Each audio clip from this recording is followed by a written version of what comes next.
열방을 제자 삼는 주님의 제자들을 꿈꾸는 돌단 침례교회입니다. 이 주님의 꿈을 이루기 위한 세 가지 비전이 있는데, 말씀과 성령으로 투명한 성도, 예수님 제자되어 비추는 교회, 생명의 복음으로 행복한 세상입니다. 이 비전을 통해서 주님의 명령에 순종하는 삶을 살면서 동시에 예수님의 재림과 성도의 부활을 소망하는 아름다운 공동체입니다.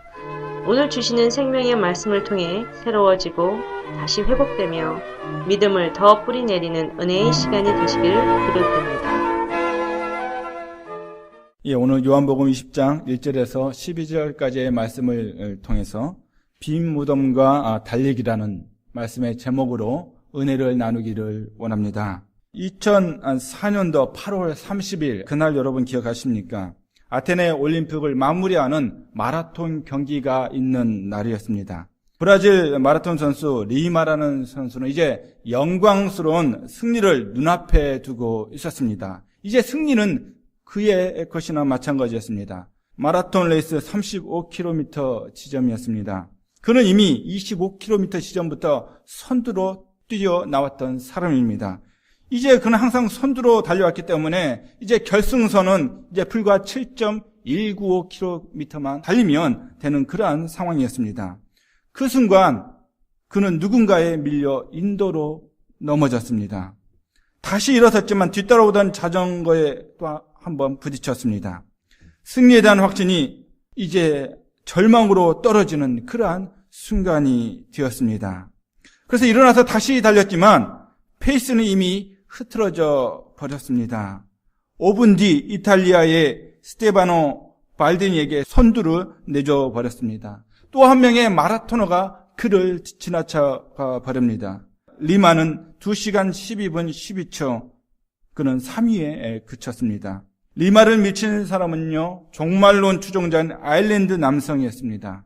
그는 3,000유로의 벌금을 내고 그는 풀려났습니다. 리마에게 있어서 그날은요, 선수 생활, 아니 인생의 최악의 순간이었을 것입니다. 그러나 사람들의 눈은 끝까지 레이스를 포기하지 않은 이 리마에게 쏠렸습니다. 그는 결코 포기하지 않았습니다. 결승선이 있는 스타디움에 들어와서는요, 마치 비행기를 묘사하듯이 두 손을 활짝 피면서 그는 스타디움에 들어왔습니다. 여유 있는 모습이 많은 사람들을 감동을 시켰습니다. 광중들은 일제히 기립을 했고요, 그에게 박수를 보내주었습니다. 시상대에서도요, 금메달을 딴 발디니에게 악수를 청하는 그러한 모습을 보여주었습니다. 리마는 스포츠맨십으로 패배를 그가 이겨낼 수 있었습니다. 올림픽 정신이 금메달이 목적이 아니라는 점을 세계 사람들에게 각인시켜주는 그러한 모습을 그가 보여주었다는 것이죠. 그는 인터뷰에서 이런 말을 했습니다. 메달 색깔은 중요하지 않습니다. 나는 위대한 올림픽 정신을 몸소 실천했습니다. 나를 미친 관중도 제가 용서합니다. 그렇게 그가 인터뷰를 했습니다. 보이지 않는 올림픽 정신이 그를 아름다운 마라토너가 되게 했다는 사실이죠. 오늘 본문에서도요, 달리는 세 사람이 나옵니다. 세 명이 나옵니다. 베드로와 요한과 막달라 마리아입니다. 그들이 달렸습니다. 열심히 달립니다. 달린 이유는 예수님이 묻힌 무덤이 비어있다 하는 소식을 듣고 그들이 달리기 시작을 합니다. 근데 여러분 오해하지 마시길 바랍니다. 그들이 빈 무덤의 소식을 듣고서 예수님께서 부활하셨다, 그래서 기뻐서 달린 게 아니라는 것입니다. 오히려 그들은요, 부활에 무게를 둔 것이 아니고 시신이 도난당하지 않았을까 하면서 그 빈 무덤을 향해서 달려갔다는 것이죠. 깜짝 놀라서 우리 예수님의 시신이 어디 갔을까 근심 가운데 그들이 달려갔다는 것입니다.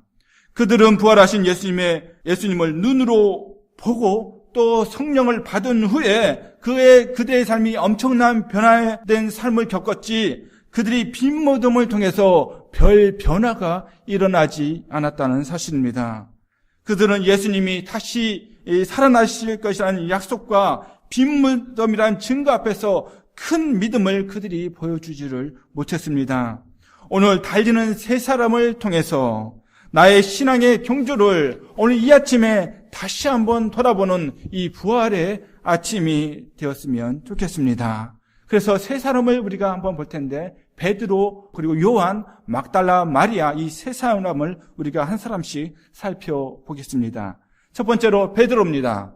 베드로는요 더디 믿는 신앙을 그가 보여주었습니다. 3절부터 6절까지의 말씀을 통해서 우리가 살펴볼 수가 있는데요. 막달라 마리아가 무덤에 아무도 없다고 제자들에게 소식을 전했습니다. 진짜 없었어요. 그 무덤에 앞에 큰 돌이 있었고 병사가 있어야 되는데 정말 돌문은 굴려져 있고요. 그 안에는 아무도 없었다는 사실이죠. 그런데 다른 제자들의 반응이 재밌습니다. 시큰둥했어요. 어떻게 죽은 사람이 살아날 수 있는가 그런 마음을 가졌는지도 모르겠습니다. 그런데요, 두 사람만은 문을 열고서 달려나갔습니다. 한 사람은 예수님의 수제자인 베드로였고요. 또 다른 한 사람은 예수님의 애제자인 요한이었습니다. 베드로보다 요한이 앞서서 달렸습니다. 이 요한이 나이가 젊어서 그랬을까?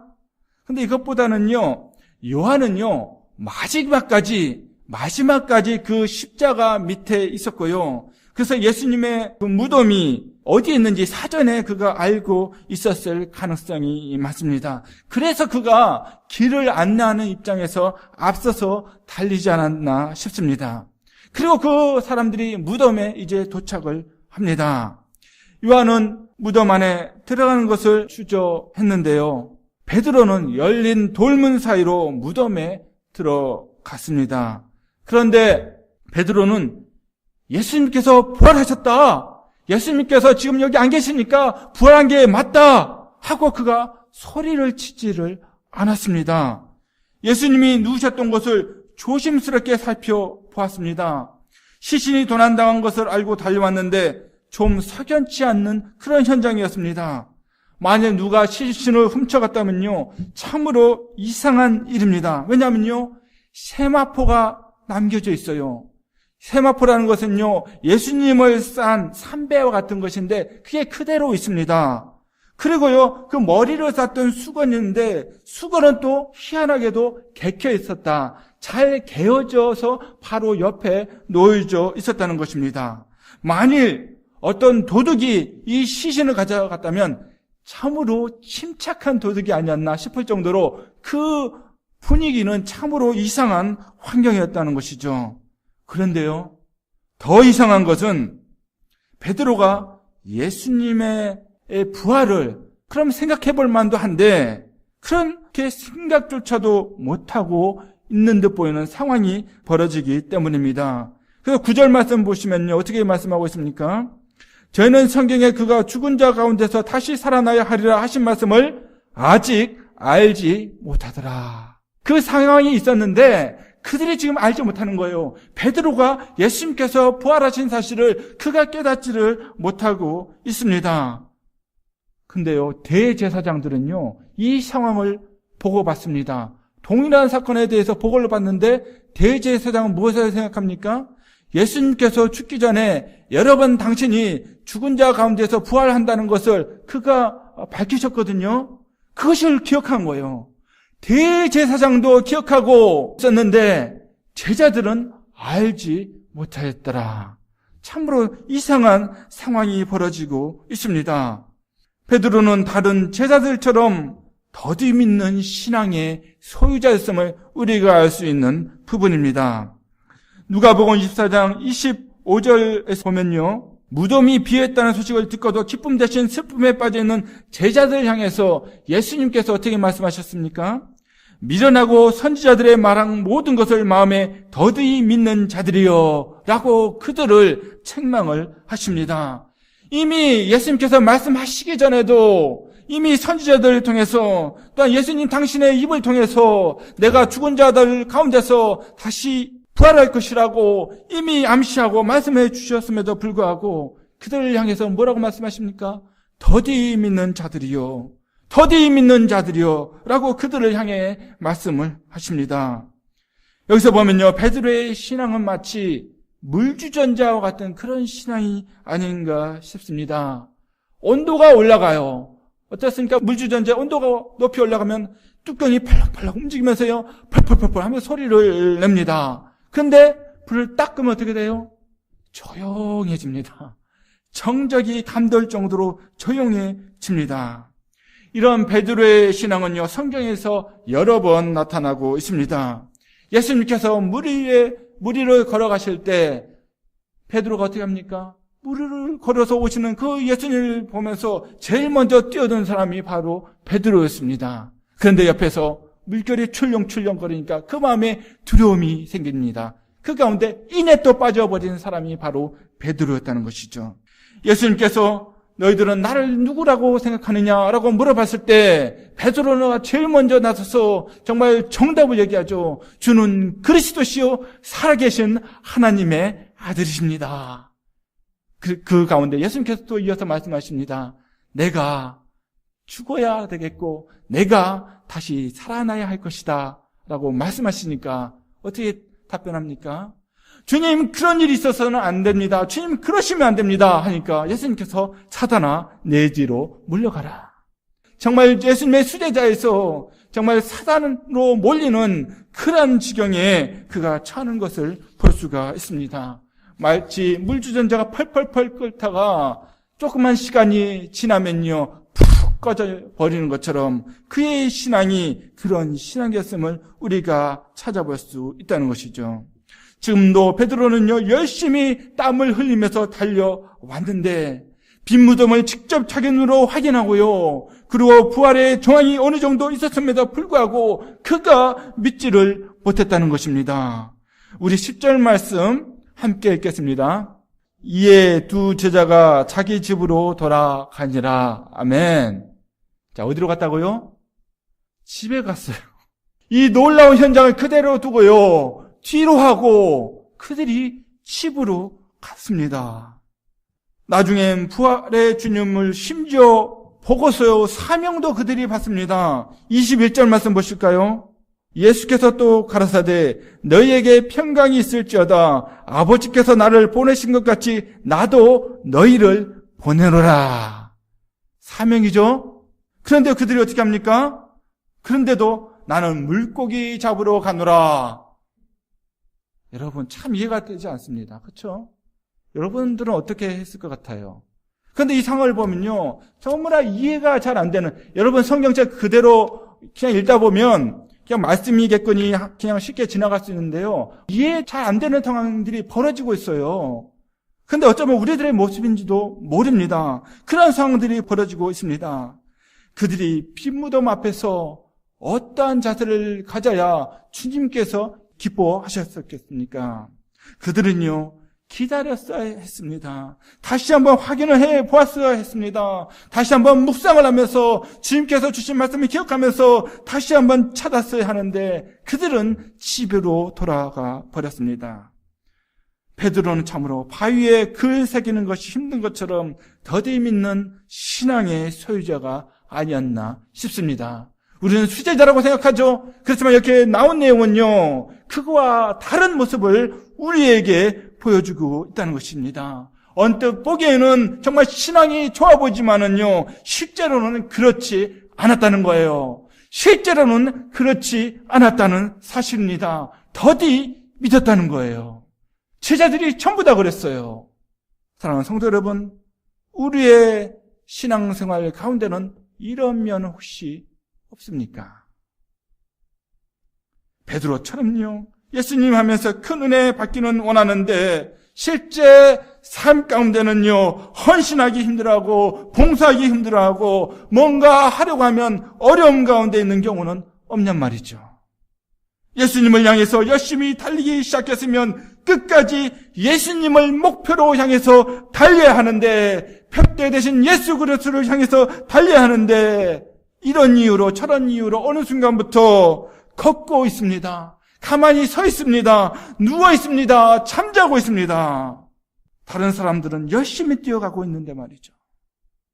올해 하나님께 예배드리는 삶을 살겠다고, 참으로 진리와 성령 가운데 하나님께 예배드리며 살겠다고 했으면 그렇게 해야 될 줄 믿습니다. 좀 힘들다고 돌아가서는 안 됩니다. 조금만 있으면 주님께서 은혜를 주시는데 우리가 포기해서는 안 된다는 사실입니다. 올 한 해 정기적인 기도 생활을 열심히 해야겠다고 했으면 그렇게 해야 합니다. 바쁘다고 돌아가서는 안 됩니다. 집으로 돌아가서는 안 됩니다. 조금만 더 있으면 은혜를 주실 텐데 그 은혜를 우리가 받을 수 있기 때문입니다. 올 한 해 하나님만 보시도록 봉사를 열심히 해야겠다고 결심했다면 그렇게 해야 합니다. 좀 힘이 들 수 있습니다. 힘들다고 그렇다고 해서 돌아가서는 안 된다는 사실이죠. 조금만 더 있으면 주님께서 풍성한 은혜로 채워주실 텐데 우리가 집으로 돌아가서는 안 된다는 사실입니다.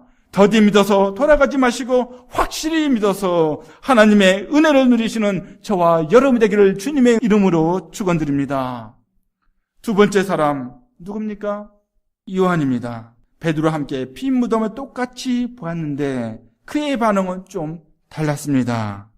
요한은요, 안 보고 믿는 신앙생활을 했음을 우리가 발견할 수 있습니다.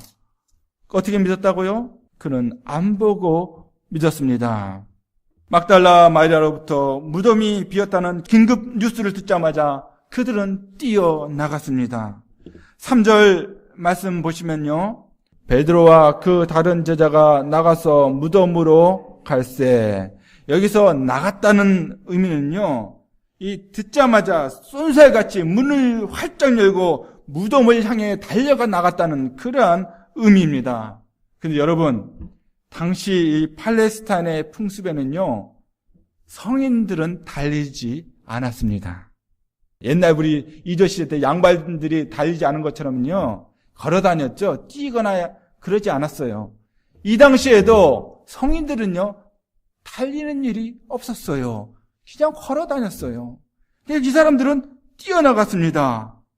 예수님과 함께 수백 수천 마일을 그들이 걸어 다녔어도 그들은 달린 적은 한 번도 없었는데 빈 무덤의 이 소식은요, 요한과 베드로를 달리게 했습니다. 그 당시의 문화를 뛰어넘어서 상관없이 그들은 빈 무덤을 향해서 쏜살같이 달려 나갔다는 것입니다.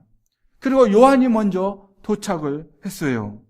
그런데 무덤에 먼저 도착하고선 요한은 먼저 들어가지 않았습니다. 왜요? 왜 그랬을까요? 숨이 너무나 가빠서 먼저 뛰었으니까. 숨 고르느라고? 또는 무서워서? 이 요한은요, 예수님의 그 참혹한 그 시신을 이미 본 적이 있습니다. 그래서 혹시 어디 있지 않을까 싶어서 그랬는지도 모르겠어요. 다시 한번 또 그 모습을 봐야 되니까. 또한 그 요한은요, 군병들이 어디 숨어 있지 않을까 의심했을 수도 있었을 것 같아요. 군병들이 보이지 않았거든요. 문은 조금 열려 있었어요. 그래서 이걸 이 덫을 놔가지고 너희들 시신을 가지러 왔구나, 훔치러 왔구나, 딱 잡으려고 그런 마음이 들어서 그런 생각 때문에 금방 들어가지 못했을 수도 있을 것 같습니다. 어쨌든 조심스러운 요한은요, 베드로의 확인이 끝난 후에 무덤 안에 들어가게 됩니다. 그래서 8절 말씀 보시면요, 그때야 무덤에 먼저 왔던 그 다른 제자도 들어가 보고 믿더라. 여기서 믿었다는 것은요, 요한복음을 누가 썼습니까? 이 요한이 썼어요. 그렇죠? 그 요한복음을 쓴 자신은 예수님의 부활을 믿었다는 그러한 의미입니다.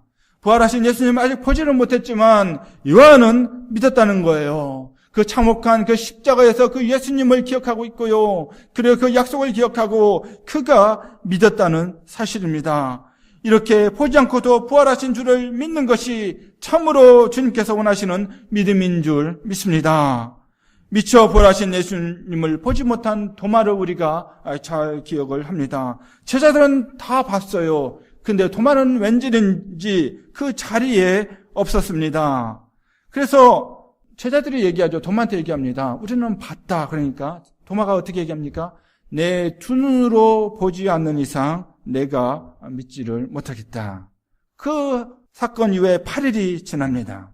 부활하신 예수님이요, 제자들과 함께 있는 토마에게 나타나십니다. 요한복음 20장 27절에서 29절까지의 말씀인데요. 제가 읽어드리겠습니다. 도마에게 이르시되 내 손가락을 이리 내밀어 내 손을 보고 내 손을 내밀어 내 옆구리에 넣어보라. 그리하고 믿음 없는 자가 되지 말고 믿는 자가 되라. 도마가 대답하여 가로되 나의 주시며 나의 하나님이시니이다. 예수께서 가라사대 너는 나를 본고로 믿느냐? 보지 못하고 믿는 자들은 복되도다 하시니라. 아멘. 복에 대해서 나오죠. 이런 복을 우리가 추구를 해야 되는데, 그래서 예수님 말씀에 따르면요, 2000년 전에 보고 믿었던 제자들보다 오히려 보이지 않고 믿는 오늘날의 우리와 같은 사람들, 우리와 같은 현대 신앙인들이 더 축복받을 수 있다는 사실이에요.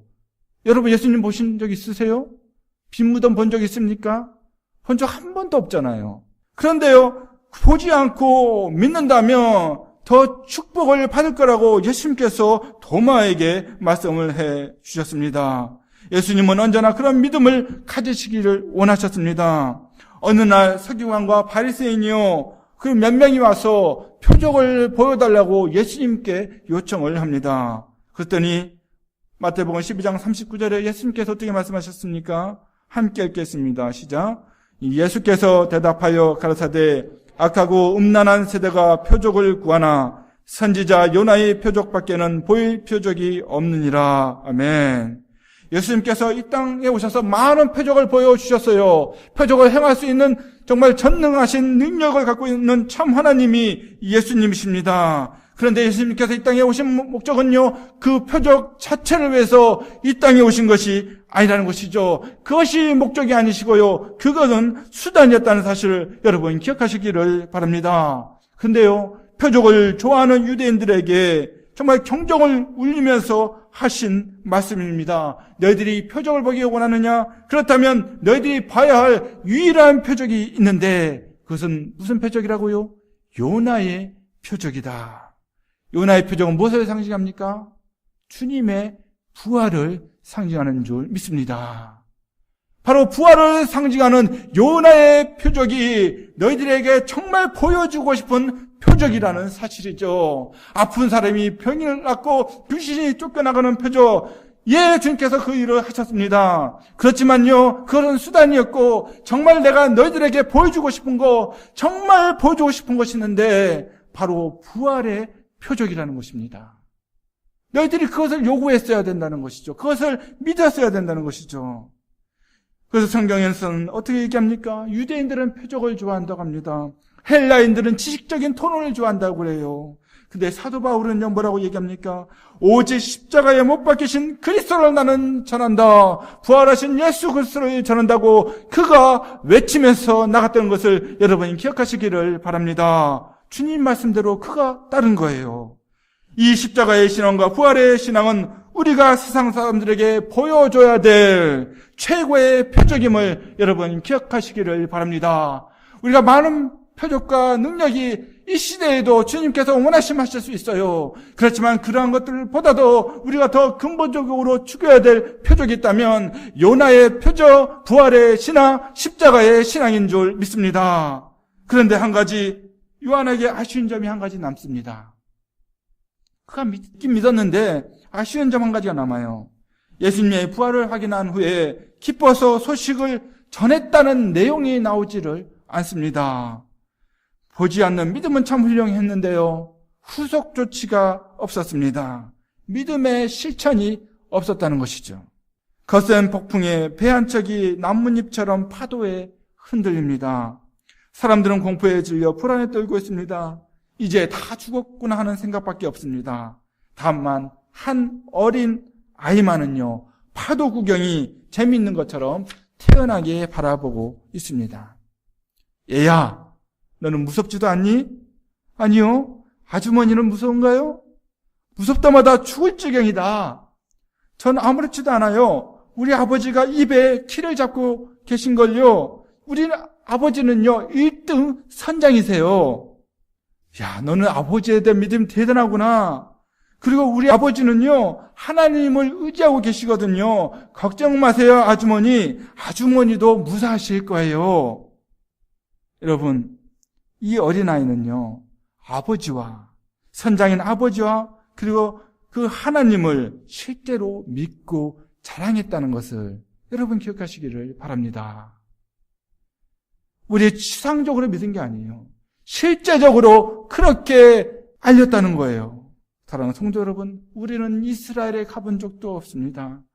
빈 무덤을 본 적도 없습니다.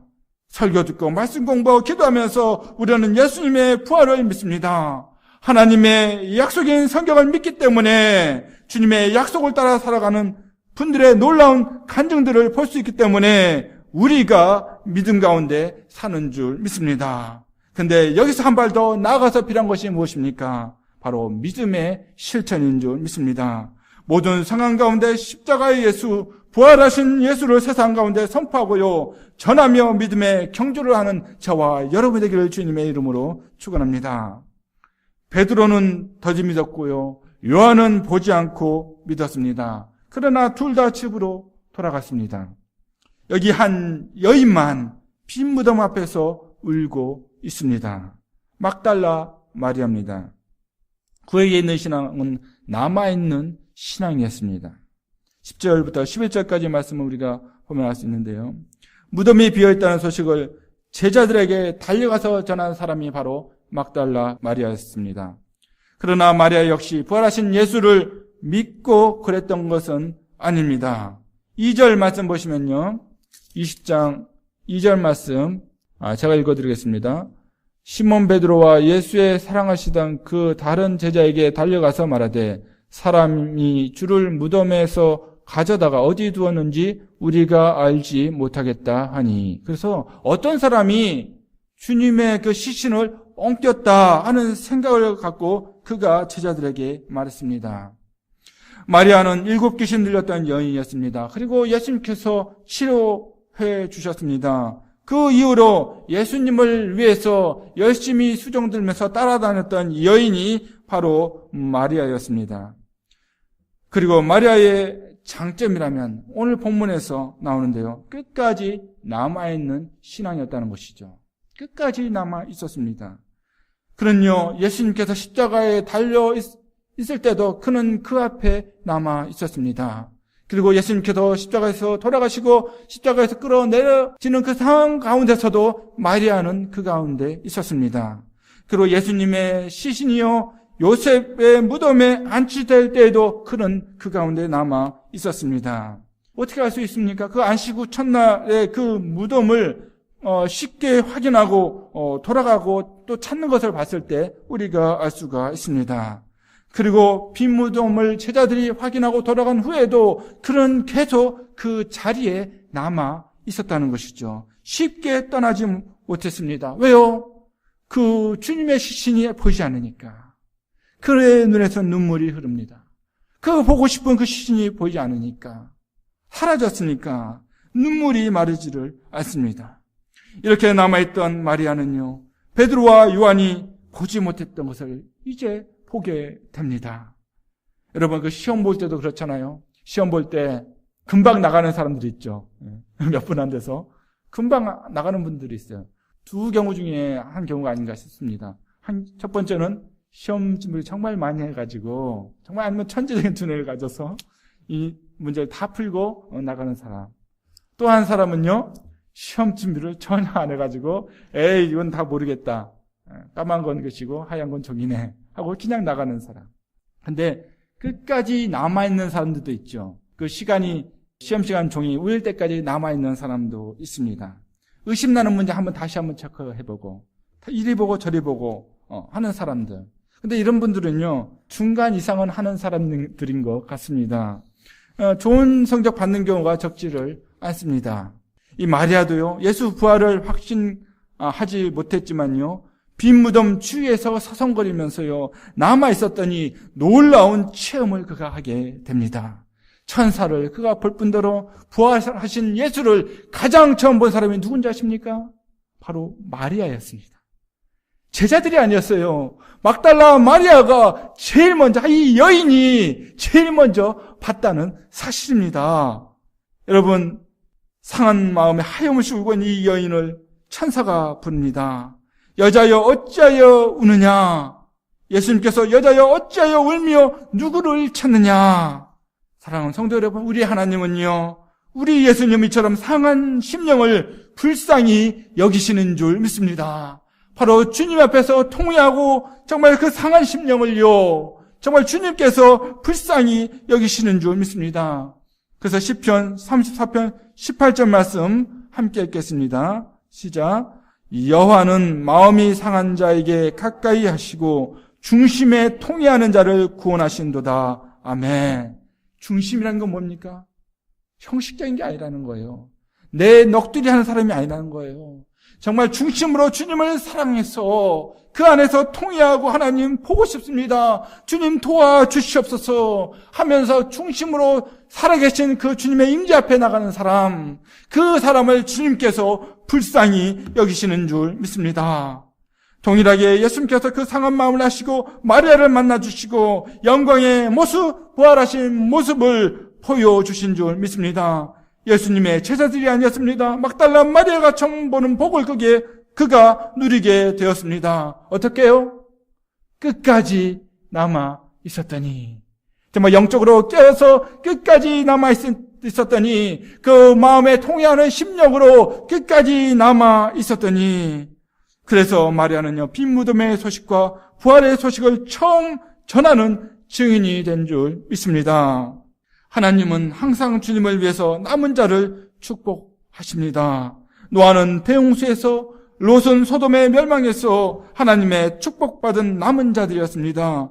여호수아는 광야에서 죄로 인해 죽은 성인 남자들 중에 남은 자였습니다. 엘리야는 이스라엘 중에서 바알에게 무릎 꿇지 않은 7,000명과 함께 남은 사람이었습니다. 지금도 남은 자가 있는데, 바울은 의외로 택함받은 사람들, 믿음으로 구원받은 사람들이 남은 자라고 말하고 있음을 여러분 기억하시기를 바랍니다. 사랑하는 성도 여러분 남은 자들이십니까? 막달라 마리아가 부활의 예수님을 만나서 위로를 받은 것처럼 우리도 첫 천국 가면 부활의 예수님께서 우리의 눈물을 씻기시고 우리를 위로하실 거라는 그 기쁨 가운데 확신이 있으시란 말이죠. 사랑하는 성도 여러분, 항상 남은 자로서, 정말 주님의 제자로서 부활 소망 가운데 정말 믿음의 경주를 하시기를 바랍니다. 하늘복을 받으시기를 바랍니다. 아테네 올림픽에서 리마라는 선수가 올림픽 정신으로서 그 패배를, 절망적인 상황을 극복할 수 있었던 것처럼, 그가 아름다운 마라톤으로서 지금까지 기억되는 것처럼, 이에 비해서요, 부활의 소망, 그리고 부활의 정신으로 살아간다면요, 그 이상의 능력을 우리가 받게 될 줄 믿습니다. 마지막 날 천군 천사의 나팔 소리와 함께 죽은 자들이 살아나고 예수님처럼 변화되어서, 우리의 몸이 변화되어서 그분과 영원히 함께 살게 될 줄 믿습니다. 부활의 정신이 우리를 아름다운 제자로 만들어줄 수 있는 줄 믿습니다. 부활 정신으로 우리가 살아야 될 줄 믿습니다. 부활의 약속을 믿으시기를 바랍니다. 순수하게 그 약속을 믿으면서, 보지 않고 믿으면서, 끝까지 인내하면서 남은 자로서 믿으며 살아가는 저와 여러분이 되기를 주님의 이름으로 축원합니다. 기도하시겠습니다. 오늘도 말씀에 온전히 순종하셔서 풍성한 삶을 살아가시기를 기도합니다. 열방을 제자 삼는 주님의 제자들 돌단 침례교회 예배 시간 말씀이었습니다. 사랑합니다. 축복합니다.